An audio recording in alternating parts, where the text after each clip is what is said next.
Assembly నియోజకవర్గాల కోఆర్డినేటర్లకు, అలాగే జిల్లా అధ్యక్షులకు, అలాగే పార్టీ రీజనల్ ఇన్ఛార్జీలకు, రీజనల్ కోఆర్డినేటర్లకు అందరికీ కూడా మనస్ఫూర్తిగా వెల్కమ్. ఈరోజు మనం అంతా కూడా ఎందుకు ఇక్కడ ఏకమవుతా ఉన్నాము అన్న సంగతి బహుశా అవగతం కూడా అయ్యే ఉంటుందని అనుకుంటా ఉన్నా. ఎందుకంటే స్థానిక సంస్థలకు సంబంధించి జరగబోతా ఉన్నట్టుగా ప్రభుత్వం ప్రకటనలు చేస్తూ ఉన్న నేపథ్యంలో మనం కూడా స్థానిక సంస్థల ఎన్నికలకు సంబంధించి సీరియస్గా తీసుకోవాల్సిన అంశం మీద గట్టిగా చెప్పడం కోసం మళ్ళీ ఒకసారి మనం అంతా కూడా ఇక్కడ సమావేశం అవుతా ఉన్నాం. ఎన్నికలు జరుగుతాయా జరగవా పక్కన పెడదాం. ఎందుకనంటే ఆయన ఎన్నికలు జరపాలనే ఉద్దేశంతో చేసిన పనులు కావు అన్నట్టుగా కొన్నిసార్లు అనిపిస్తాయి. ఒకవైపునేమో 44 లక్షల మంది ఓటర్లు లేరు అని, ఒకవైపున ఈల ప్రభుత్వం చేసిన ఎస్ఐఆర్ రిపోర్టే చెప్తా ఉంది. మరోవైపున ఆ 44 లక్షల మందిని కలిపి ఓటర్ల లిస్టును తయారు చేస్తున్నారు. సో మరి ఎన్నికలు లేని ఓట్లు ఉన్నట్టుగా చూపించి ఎన్నికలకు పోయే కార్యక్రమం జరుగుతూ ఉంటే హైకోర్టులు ఎలా ఒప్పుకుంటాయి, ఎన్నికల కమిషన్ ఎలా ఒప్పుకుంటుంది అనేది పక్కన పెడదాం. ఎందుకంటే ఒకవైపున ఓట్లు లేవని వీళ్ళే చెప్తున్నారు, మరోవైపున అవే ఓట్లతోనే వీళ్ళు ఎన్నికల ఓటర్ లిస్టు తయారు చేసి ఎన్నికలకు పోయే కార్యక్రమం చేస్తూ ఉన్నారు. అంటే లేని ఓట్లను ఉన్నట్టుగా ఓటర్ లిస్టు తయారు చేసుకొని ఎన్నికలకు పోవడం అన్నది చట్ట ప్రకారం నేరం. ఎందుకంటే గోస్ట్ ఓట్స్ను వీళ్ళే దొంగ ఓట్లగా వీళ్ళే వేసుకునే ప్రమాదం పొంచి ఉన్నది అని క్రిస్టల్ క్లియర్గా కనిపిస్తూ ఉన్న నేపథ్యంలో, రెండో వైపున బీసీలకు సంబంధించి 34% రిజర్వేషన్స్ అని ఆంధ్రాలోనే ఇక్కడే మనం చేసినప్పుడే కోర్టు కొట్టేస్తుంది. కోర్టు కొట్టేసినా కూడా అది వేరే విషయం. మనం అంతకన్నా ఎక్కువగానే స్థానిక సంస్థల్లో మనం బీసీలకు ప్రాధాన్యతలు ఇచ్చటం. కానీ ఒకవైపున కోర్టు కొట్టేసిన జడ్జిమెంట్లు ఇక్కడే ఉండగానే మరోవైపున ఈయన అదే జీవో మళ్ళా ఇచ్చి మళ్ళీ ఎన్నికలకు పోతా ఉన్నాడు. అంటే దాని అర్థం ఏంది? ఒక లా ఆల్రెడీ ఒకటి ఉంది, దానికి వయలేషన్, ఆ లాకు వయలేషన్ అని తెలిసి ఈయన వయలేట్ చేస్తూ ఎన్నికలకు షెడ్యూల్ ఇచ్చినాడు. అంటే కోర్టులు ఆటోమేటిక్లీ ఇంటర్వ్యూన్ అవుతాయి, ఆటోమేటిక్లీ కోర్టులు తనను తప్పులు పడతాయి, ఆటోమేటిక్లీ ఎలక్షన్స్ ఇది లేకుండా ఇది సరిదిద్దుకొని చేయాలి అని చెప్పి గట్టిగా చెబుతుంది అని కూడా అయినా ఇచ్చినాడు. కాబట్టి ఈయన ఉద్దేశం అసలు ఎలక్షన్ జరుపుతాడా జరపడా అనేది ఒక క్వశ్చన్ మార్క్ ఏరియాగా ఉంది.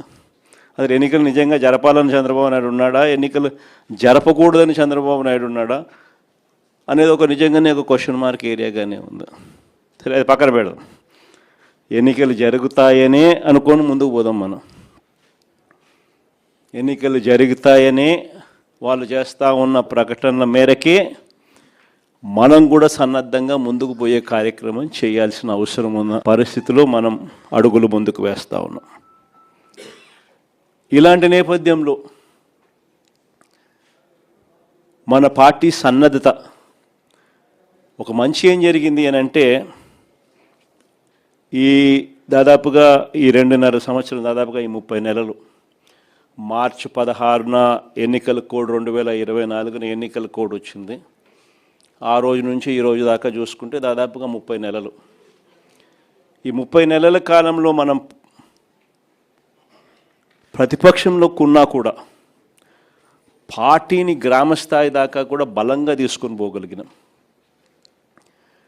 మొట్టమొదటిసారిగా ఒక ఆర్గనైజ్ స్ట్రక్చర్లోకి గ్రామస్థాయి నుంచి డివిజన్ స్థాయి వరకు, మున్సిపాలిటీలో అయితే వార్డులు, గ్రామంలో ఉన్న వార్డు స్థాయి దాకా కూడా పార్టీ బలంగా నిర్మించగలిగినాం.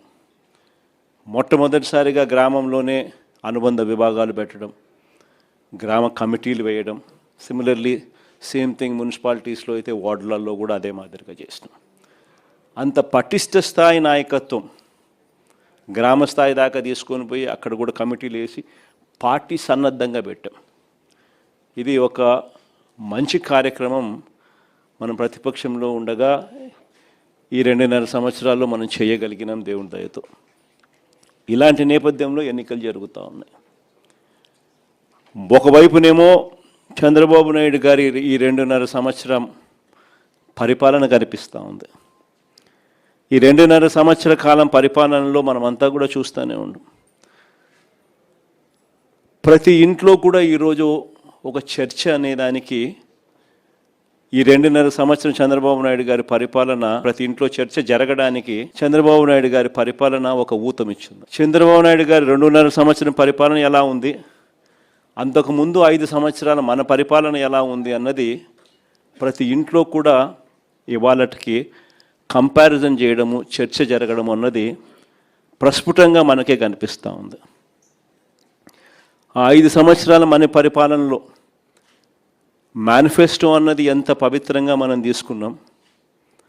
మొట్టమొదటిసారిగా రాష్ట్ర చరిత్రలో ఎప్పుడు జరగని విధంగా ఏ రకంగా ఒక మేనిఫెస్టోను ఒక ఖురాన్గా, ఒక బైబిల్గా, ఒక భగవద్గీతగా భావించిన ప్రభుత్వం ఏకంగా 99% ఆ హామీలన్నీ కూడా అమలు చేసి ప్రతి ఇంటికి కూడా ప్రతి 50 ఇళ్లకు ఒక వాలంటీర్ని పెట్టి ప్రతి గ్రామంలోనే ఆ గ్రామంలోనే చదువుకున్న పిల్లలకు అక్కడే చిరునవ్వుతోనే ఉద్యోగం చేస్తూ అక్కడే గ్రామ స్థాయిలోనే కనిపించే విధంగా గ్రామ సచివాలయాలు తీసుకొచ్చి ఏ రకంగా పారదర్శకతకు అద్దం పట్టగలిగామో,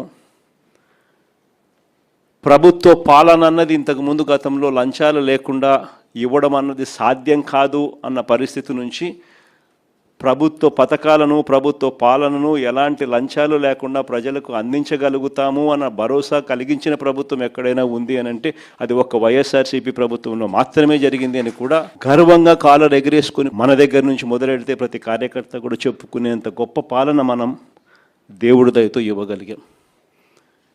మొట్టమొదటిసారిగా ఎన్నికలలో ఒక మాట చెబితే, ఒక మేనిఫెస్టోలో ఆ పదాలు పెడితే, మేనిఫెస్టోలో పలాని స్కీములు ఇస్తామని చెబితే మొట్టమొదటిసారిగా ఆ మేనిఫెస్టోలో చెప్పిన ఆ స్కీములు డస్ట్బిన్లకు పరిమితం కాకుండా, చెత్తబుట్టలకు పరిమితం కాకుండా ఏకంగా అసెంబ్లీ సమావేశాలు జరిగేటప్పుడే, బడ్జెట్ సమావేశాలు జరిగేటప్పుడే ఒక షెడ్యూల్ ఇచ్చి పలాని నెలలో పలాని స్కీమ్ అమలవుతుందని చెప్పి ఆ షెడ్యూల్ తప్పకుండా ఆ నెలలో బటన్ నొక్కి ఆ స్కీమ్ ప్రతి ఇంటికి కూడా చేర్చిన ఘనత ఎక్కడైనా జరిగింది అని అంటే, అలాంటి పాలన ఎప్పుడైనా జరిగింది అని అంటే అది కూడా ఒక వైఎస్ఆర్సీపీ ప్రభుత్వ హయాంలో మాత్రమే జరిగిందని కూడా గర్వంగా చెప్పగలుగుతాం. నిజంగా ఇవన్నీ కూడా ఇంతకుముందు ఎప్పుడూ కూడా జరగల. కళ్ళ ఎదుటే కనిపిస్తూ ఉన్న సంస్కరణలు ఇవన్నీ కూడా. ఏ గ్రామంలోకి వెళ్ళినా ఆ గ్రామంలో బడులు నాడు నేడుతో రూపురేఖలు మారిన బడులు కనిపించేవి.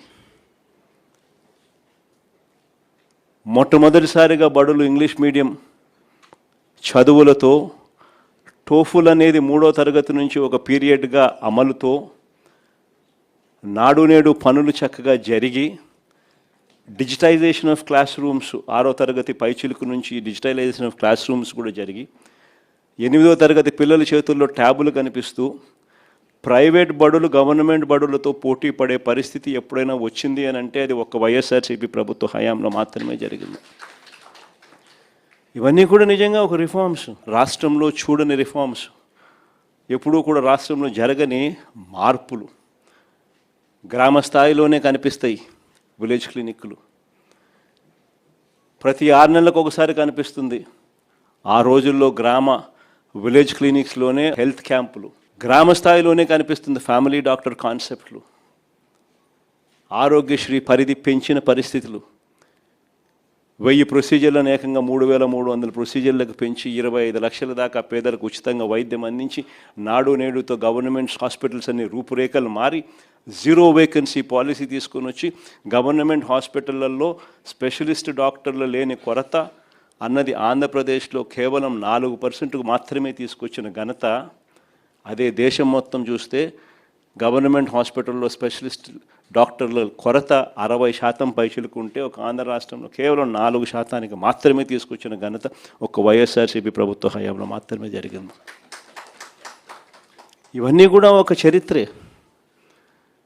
కళ్ళ ఎదుటే ఏ పంటకు గిట్టుబాటు ధర రాక రైతులందరూ రోడ్డెక్కుతా ఉన్న ఈ 2.5 సంవత్సర పరిపాలన ఒకవైపున మనం చూస్తూ ఉండగా 5 సంవత్సరాల మన పరిపాలనలో ఏ రైతు రోడ్డెక్కాల్సిన అవసరం లేకుండానే గ్రామ స్థాయిలోనే ఓ ఆర్బీకే, అందులో ఒక అగ్రికల్చర్ గ్రాడ్యుయేటు, రైతును చెయ్యి పట్టుకుని నడిపించే ఆర్బీకే వ్యవస్థ, ప్రతి ఎకరా ఈ క్రాపు, రైతులకు ఉచిత పంటల బీమా, ఆ ఈ క్రాప్తో ముడిపెట్టి ప్రతి ఆర్బీకే పరిధిలోనూ కూడా ఒక పోస్టర్, ఆ పోస్టర్లో గిట్టుబాటు ధరలు నిర్దేశించి ప్రింట్ కొట్టి పెట్టడం, ఏ పంటకు ఏ గ్రామంలో ఆ గిట్టుబాటు ధర రాకపోయినా కూడా వెంటనే ఆర్బీకే పరిధిలో ఉన్న ఆ ఆర్బీకే అసిస్టెంట్ సీఎం యాప్ అని continuous monitoring of agricultural price and procurement అని యాక్టివేట్ చేయడం, జాయింట్ కలెక్టర్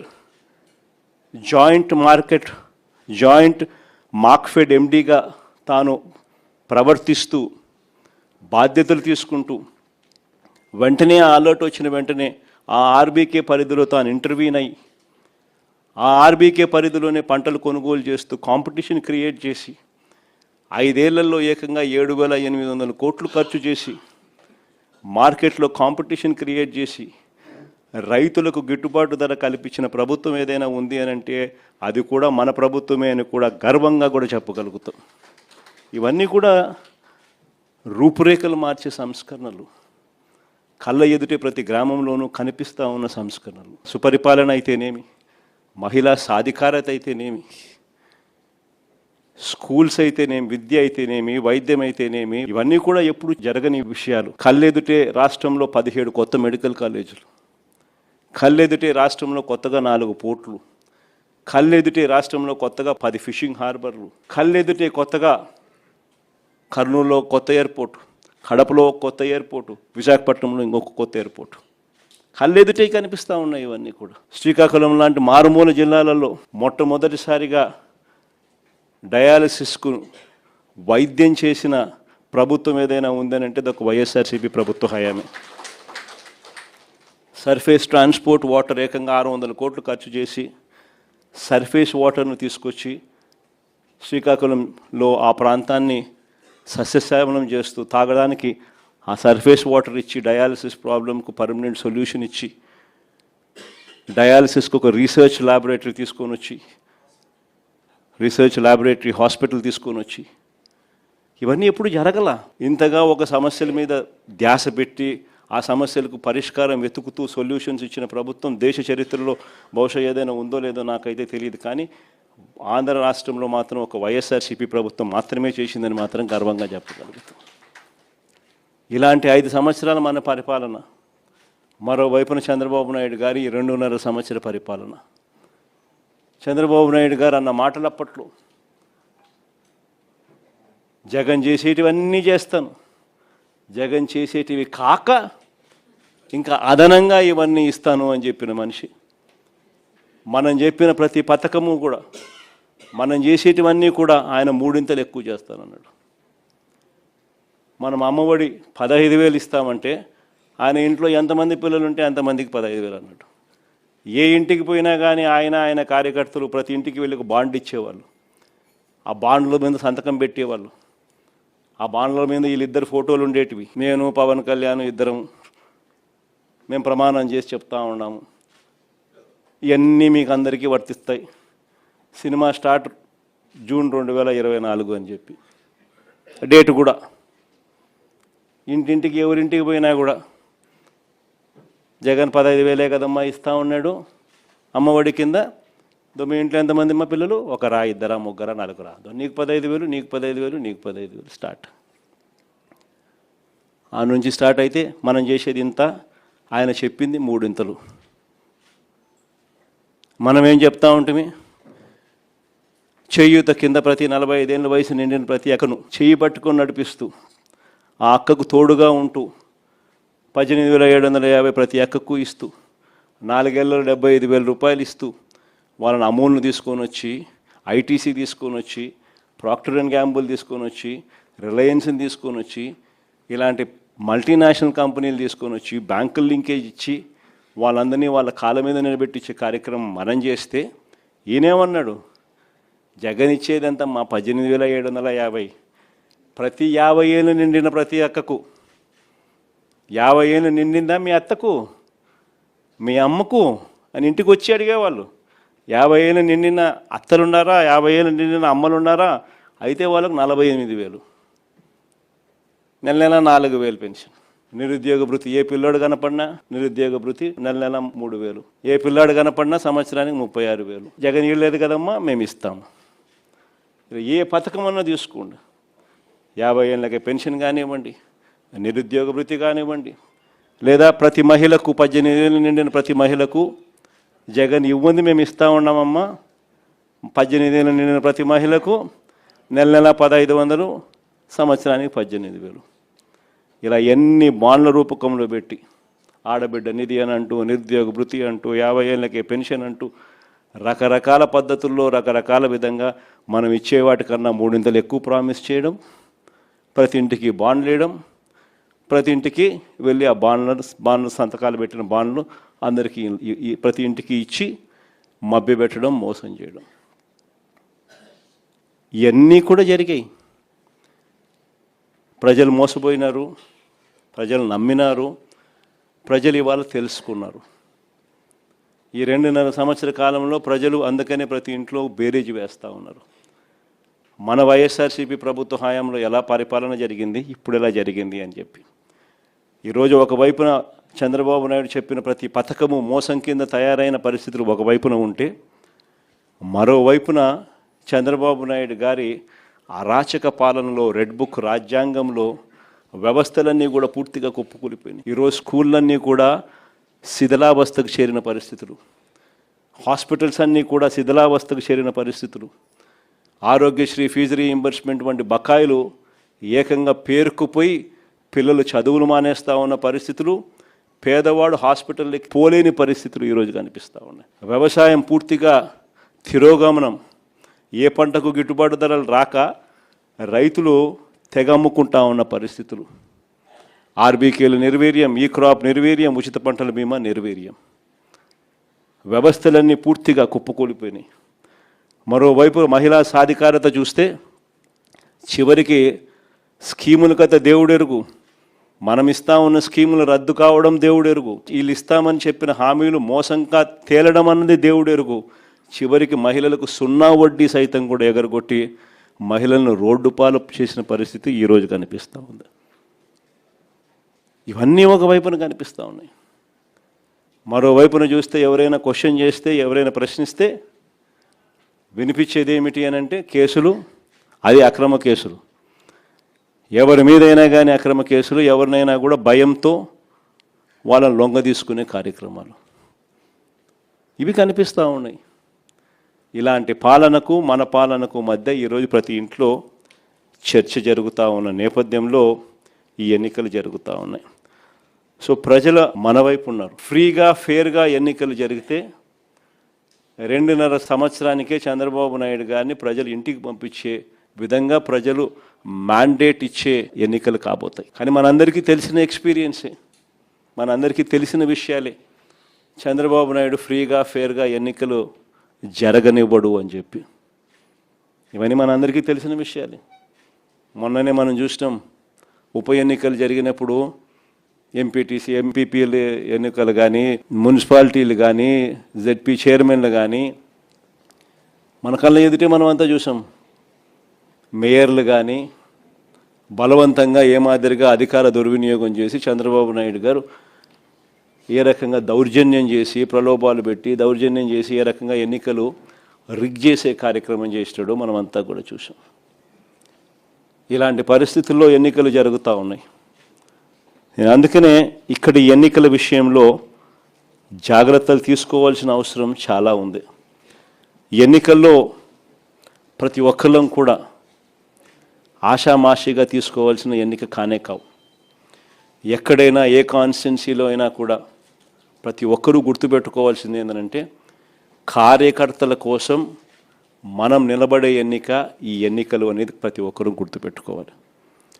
గెలుపు ఓటమి పక్కన పెట్టేసేద్దాం. చంద్రబాబు నాయుడు గారు దౌర్జన్యాలు ఏం చేస్తాడో, ఎలా చేస్తాడో, ఏం చేస్తాడో, ఏ మేరకు చేస్తాడో వేరే విషయం.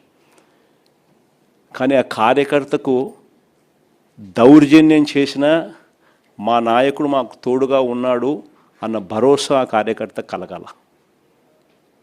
నన్ను ఓడించడం కోసం, ఒక చిన్న కార్యకర్తలైన నన్ను ఓడించడం కోసం చంద్రబాబు నాయుడు గారు ఇంత అధికార దుర్వినియోగం చేసినా కూడా మా నాయకుడు నాతోనే ఉన్నాడు అన్న భరోసా మీలో ప్రతి ఒక్కరూ కూడా ప్రతి కార్యకర్తకు కలిగించాల్సిన ఎన్నిక ఈ ఎన్నిక అనేది గుర్తుపెట్టుకోండి.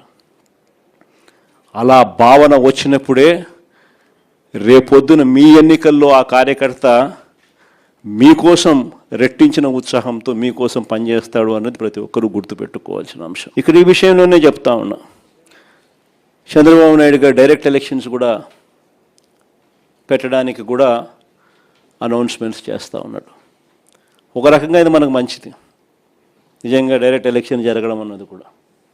ఎందుకంటే కనీసం ఒక బలమైన అభ్యర్థి ఆ డైరెక్ట్ ఎలక్షన్స్లో పోటీలో గట్టిగా నిలబడితే ఆ మున్సిపాలిటీకి చైర్మన్గానో, లేకపోతే ఆ మండలానికి ఎంపీపీగానో, లేకపోతే జెడ్పీ చైర్మన్గా అయినా కానీ, లేకపోతే మేయర్గా అయినా కానీ, ఇంకొకటైనా ఎక్కడైనా కూడా ఒక బలమైన అభ్యర్థి అక్కడ పోటీలో నిలబడితే కనీసం మిగిలిన స్థానాలకు ఆ బలమైన వ్యక్తి సూపర్విజన్ ఉంటుంది, మానిటరింగ్ ఉంటుంది అన్నది మనకు కలిసి వచ్చిన అంశం. బలమైన అభ్యర్థులు అక్కడ పోటీలో ఖచ్చితంగా మనం కూడా నిలబెట్టాలి. మున్సిపాలిటీలకు కానీ డైరెక్ట్ ఎలక్షన్స్ కాబట్టి ఆ మండలానికి కానీ బలమైన క్యాండిడేట్ను మనం తీసుకొని వచ్చి పెట్టాలి. ఆ బలమైన క్యాండిడేట్ మిగిలిన వాళ్ళందరికీ ఆ మండలం పరిధిలో అయితే మిగిలిన ఎంపీటీసీలకు అయితేనేమి, లేదా మున్సిపాలిటీ పరిధిలో అయితే మిగిలిన కార్పొరేటర్లకు అయితేనేమి, వీళ్ళందరికీ కూడా ఆ మనిషి బలాన్ని ఇవ్వాలి. ఆ మనిషి సూపర్విజన్ చేయాలి. ఆ మనిషి సూపర్విజను, ఆ మనిషి బలాన్ని రెండింటినీ కూడా కార్యకర్తలకు ఇవ్వగలిగితే ఒక బలమైన క్యాండిడేట్ గెలుచుకొని వస్తాడు అనేది గుర్తుపెట్టుకోవాల్సిన అంశం. ఈ ఎన్నికల్లో మనం గెలిపించుకునేది మన కార్యకర్తలను. ఈ ఎన్నికలు జరగాల్సింది ఆ కార్యకర్తలకు భరోసా ఇచ్చే విధంగా జరగాలి. ప్రజల వాయిస్ వినిపించే విధంగా ప్రజలకు మనం తోడుగా నిలబడగలగాలి. అది ఖచ్చితంగా గుర్తుపెట్టుకోవాల్సిన అంశం. ఎక్కడైనా కూడా మీ నియోజకవర్గాలలో ఎక్కడైనా కూడా ఏకగ్రీవంగా ఎక్కడైనా ఎన్నిక జరిగితే మాత్రం నన్ను అడగాల్సిన పనిలా క్యాండిడేట్ ఆ తర్వాత ఎన్నికల్లో పోటీ చేయడని మీరే గుర్తుపెట్టుకోండి. ఎక్కడైనా పోటీ జరగకోకుండా ఏకగ్రీవంగా ఇడిచిపెట్టినారంటే మాత్రం ఆ తర్వాత క్యాండిడేట్ ఎమ్మెల్యే ఎలక్షన్లో క్యాండిడేట్ కాడు అనేది గుర్తుపెట్టుకోండి. అంత ప్రస్ఫుటంగా, అంత క్రిస్టల్ క్లియర్గా చెప్తా ఉన్నా. ప్రతి చోట పోటీ జరగాల. ఎన్నికలు అయిపోయిన తర్వాత కూడా నేను రిపోర్ట్లు తెప్పించుకుంటాం. మీ ఎమ్మెల్యే క్యాండిడేట్ ప్రతి చోట పోటీకి నిలబెట్టాడా, క్యాండిడేట్ నిలబెట్టలేదా అనేది పోటీ రిపోర్ట్లు తెప్పించుకుంటాం. నిలబెట్టిన తర్వాత మీ ఎమ్మెల్యే క్యాండిడేట్ ఆ క్యాండిడేట్లకు ఏ విధమైన సపోర్ట్ ఇచ్చినాడు, సపోర్ట్ బాగా ఇచ్చాడా, బలంగా నిలబడ్డా మీతో పాటు, అవునా కాదా అన్న రిపోర్ట్లు కూడా తెప్పించుకుంటాం. ఖచ్చితంగా ఆ మేరకు పాజిటివిటీ మీ దగ్గర నుంచి రావాలి. ఈ ఎన్నికలు మన కార్యకర్తల కోసం గట్టిగా నిలబడితేనే కార్యకర్తలు మన ఎన్నికల్లో మన కోసం గట్టిగా నిలబడతారు అన్నది ప్రతి ఎమ్మెల్యే క్యాండిడేట్ కూడా తన సిస్టంలోకి జీర్ణించుకోవాల్సిన అవసరం ఉన్న అంశం. వెన్నుపోటు పాలన అన్న దాని మీద మన గ్రామ కమిటీల దగ్గర నుంచి, మన అనుబంధ విభాగాల దగ్గర నుంచి ఇవన్నీ కూడా ప్రతి ఊర్లోనూ కూడా క్యాంపెయిన్కు పోవాల్సిన అంశాలు. ప్రతి ఊరిలో కూడా వీళ్ళకి మెటీరియల్ కూడా కావాలి. ప్రతి ఇంటికి వెళ్ళాలి. వెళ్ళినప్పుడు చంద్రబాబు నాయుడు గారి పాలన, మన పాలనకు సంబంధించి తేడాలు ఇవన్నీ కూడా చెప్పగలగాలి. వాటికి సంబంధించిన అన్ని విషయాలు కూడా మీ ద్వారా పార్టీ క్యాడర్కు మొత్తం అందుబాటులోకి తీసుకొచ్చే కార్యక్రమం చేస్తున్నాం. మన గుర్తింపు కార్డ్స్ అన్నీ కూడా తయారైపోయాయి. దాదాపుగా 14-15 లక్షల గుర్తింపు కార్డులన్నీ కూడా మన క్యాడర్కి అంతా గ్రామ స్థాయి వరకు మనం ఏదైతే అనుబంధ విభాగాలు తీసుకొని పోయే కార్డులన్నీ కూడా తయారైపోయాయి. సో ఆ కార్డులు మనం డిస్ట్రిబ్యూట్ చేయడం కూడా ఇందులో భాగంగా కూడా మనం పెట్టుకోవచ్చు మన ప్రోగ్రాంలలో. జిల్లా స్థాయి, నియోజకవర్గ స్థాయి, మండల స్థాయి 3 స్థాయిలలో మనం మీటింగ్లు ఆర్గనైజ్ చేసి ఆ 3 స్థాయిలలో మనం కార్డ్స్ డిస్ట్రిబ్యూషన్ మన కార్యకర్తలకు ఇవ్వడమే కాకుండా ఈ కంటెంట్ కూడా జిల్లా స్థాయి, నియోజకవర్గ స్థాయి, ఆయా మండల స్థాయి, ఆయా మీటింగ్లలో ఒకవైపున కార్డులు మన క్యాడర్కు డిస్ట్రిబ్యూట్ చేయడం, రెండోది మెటీరియల్ కూడా ఆ క్యాడర్కు మనం డిస్ట్రిబ్యూట్ చేయడం, ఇవన్నీ కూడా కంప్లీట్ చేసుకోవచ్చు. ఇవన్నీ కూడా QR కోడ్తో కూడా ఉన్నాయి కాబట్టి ప్రతి క్యాడర్ కూడా తన ఫోన్లోనే డౌన్లోడ్ చేసుకునే వెసులుబాటు కూడా తనకు ఉంటుంది. ఇంకొకటి ఏమిటంటే వెరీ ఇంపార్టెంట్ విషయం ఏంటంటే ప్రతి నియోజకవర్గంలో కూడా ప్రతి MLA candidate legal cell, media cell ఈ రెండింటినీ కూడా వెంటనే స్ట్రెంథన్ చేసుకోవాలి. ఎందుకంటే ఇంక రాబోయే రోజుల్లో వీటికి ఎక్కువ పని ఉంటుంది. రాబోయే రోజుల్లో పోటీ జరగనివ్వకూడదు అని చంద్రబాబు నాయుడు ఆరాటపడతాడు. సో మన క్యాడర్ మీద, మన వాళ్ళ మీద, మన మనుషుల మీద ఎక్కువగా దౌర్జన్య కాండలు చేస్తాడు. వాటి విషయంగా మన క్యాడర్ను మనం ప్రొటెక్ట్ చేసుకోవాలి, మన కార్యకర్తలను మనం ప్రొటెక్ట్ చేసుకోవాలి. ఒకవైపున ప్రొటెక్ట్ చేసుకుంటూ మరోవైపున ప్రతి ఇంటికి కూడా చంద్రబాబు నాయుడు చేస్తూ ఉన్న పరిపాలన మీద ప్రతి ఇంటికి తీసుకొని పోతూ క్యాంపెయిన్ మెటీరియల్ కూడా తీసుకొని పోయి ప్రతి ఇంటిని అవేర్నెస్లో క్రియేట్ చేస్తూ ఉండగానే మరోవైపున మన క్యాడర్ను కూడా మనం గట్టిగా ప్రొటెక్ట్ చేసుకోవాలి అని అంటే ఖచ్చితంగా లీగల్ సెల్, మీడియా సెల్ ప్రతి నియోజకవర్గంలో స్ట్రెంథన్ కావాలి. జగన్ 2.0 సూపర్ యాప్ కూడా ఎలాగూ ఉంది. మనకు సంబంధించిన వైఎస్ఆర్సీపీ టాక్స్ కూడా ఎలాగూ అందుబాటులో ఉన్నాయి. సో వీటి ద్వారా మనం ప్రజలకు మెసేజ్ పంపించాల్సినవి, మనం మెసేజ్ పంపించాల్సినవి కూడా సోషల్ మీడియా ఆధ్వర్యంలో మనం పంపించాల్సిన కార్యక్రమాలు మనం చేయాలి. మీ నియోజకవర్గాలలో సోషల్ మీడియాకు సంబంధించి అత్యంత ప్రాధాన్యత మీరు ఇవ్వాల్సిన అవసరం కూడా ఉంది. యూట్యూబ్ ప్లాట్ఫామ్స్ అయితేనేమి, ఇన్స్టాగ్రామ్ ప్లాట్ఫామ్స్ అయితేనేమి, ట్విట్టర్ ప్లాట్ఫామ్స్ అయితేనేమి, ఈ ప్లాట్ఫామ్స్ మీదకి మన క్యాడర్ను మొత్తం తీసుకొని ఆ ప్లాట్ఫామ్స్ మీదకి తీసుకొని పోవాలి. వాళ్ళందరికీ కూడా ఆ ప్లాట్ఫామ్స్లో ఎలా అకౌంట్స్ ఓపెన్ చేయాలి, ఎలా యాక్టివేట్ చేయాలి, ఎలా నడిపించాలి అనేది కూడా మీరే శిక్షణ ఇవ్వాలి. వాటికి సంబంధించిన కూడా కార్యక్రమాలు కూడా జరగాలి. ఎందుకంటే మనం నెగిటివ్ మీడియాతో యుద్ధం చేస్తూ ఉన్నాం. ఒక ఈనాడు, ఆంధ్రజ్యోతి, TV5 ఇలాంటి దిగజారిపోయి ఉన్న వ్యవస్థలతో యుద్ధం చేస్తూ ఉన్నాం. మన క్యాడర్కు ఇటువైపున నాణ్యానికి ఇటువైపున ఏం జరుగుతూ ఉంది అనే స్టోరీ తెలియాలి అని అంటే ఇటువంటి ప్లాట్ఫామ్స్ నుంచి మనకు న్యూస్ కంటెంట్ మన వాళ్ళకి అందరికీ కూడా అందాలి. సో అవన్నీ కూడా జాగ్రత్తలు తీసుకోవాలి. మరోవైపున నియోజకవర్గంలోని సోషల్ మీడియా ఇన్ఫ్లుయెన్సర్స్ అందరితో కూడా మీరు మాట్లాడాలి. అందరినీ మీరు పోయి కలవాలి. కలిసి వాళ్ళందరినీ కూడా రిక్వెస్ట్ చేయాలి. మీ అందరితో పాటు మీకు సపోర్ట్గా వాళ్ళు నిలబడేందుకు వాళ్ళందరూ కూడా ముందుకు రావాలని అడగాలి, రిక్వెస్ట్ చేయాలి. నియోజకవర్గ స్థాయిలో ఉన్న మంచి లాయర్లను మనం ఖచ్చితంగా ఒక ప్లాట్ఫామ్ మీదకి తీసుకొని వచ్చి మన కార్యకర్తలకు అందుబాటులో ఉండే విధంగా వాళ్ళందరినీ నిలబెట్టాలి. వాళ్ళందరూ ఆటోమేటిక్లీ జిల్లాలో ఉన్న మన లీగల్ సెల్తోనూ, రాష్ట్ర స్థాయిలో ఉన్న మన లీగల్ సెల్తోనూ అనుసంధానం కావాలి. ఈ సోషల్ మీడియా కానీ, ఈ లీగల్ సెల్ కానీ ఇవన్నీ కూడా మీ దగ్గర నుంచి జిల్లా స్థాయి నుంచి రాష్ట్ర స్థాయి దాకా కూడా అన్నీ కూడా అనుసంధానమై ఒకటిగా పనిచేయాలి. ఎందుకంటే హైకోర్టులలో ఇక్కడ ఉంటాయి, హైకోర్టులలో వేయాల్సినవి హైకోర్టులలో వేయాలి. సిమిలర్లీ సోషల్ మీడియాకి సంబంధించినవి కూడా అంతే. వాళ్ళకి ఎవరైనా పోలీసులు హెరాస్ చేస్తే వాళ్ళని కాపాడాల్సిన బాధ్యతను మళ్ళీ ఇక్కడి నుంచి తీసుకోవాలి. కాబట్టి ఈ లీగల్ సెల్, మీడియా సెల్స్ మీరు జిల్లా స్థాయి అండ్ రాష్ట్ర స్థాయి అన్నీ కూడా ఒకటిగా తయారై, ఒక యూనిట్గా తయారై ప్రతి నియోజకవర్గంలోనూ యాక్టివ్గా ఉంటూ అన్నీ కూడా కలిసికట్టుగా పనిచేసేటట్టుగా చర్యలు తీసుకోవాలి. ఎక్కడైనా మీ నియోజకవర్గాలలో మీరు ఎవరైనా ఈ విషయాల మీద యాక్టివ్గా లేకపోతే దయచేసి ఇప్పుడైనా కూడా గేర్ మార్చండి. రెండో important point door to door campaign. ఇది కూడా ప్రతి ఇంటికి చేరాలి.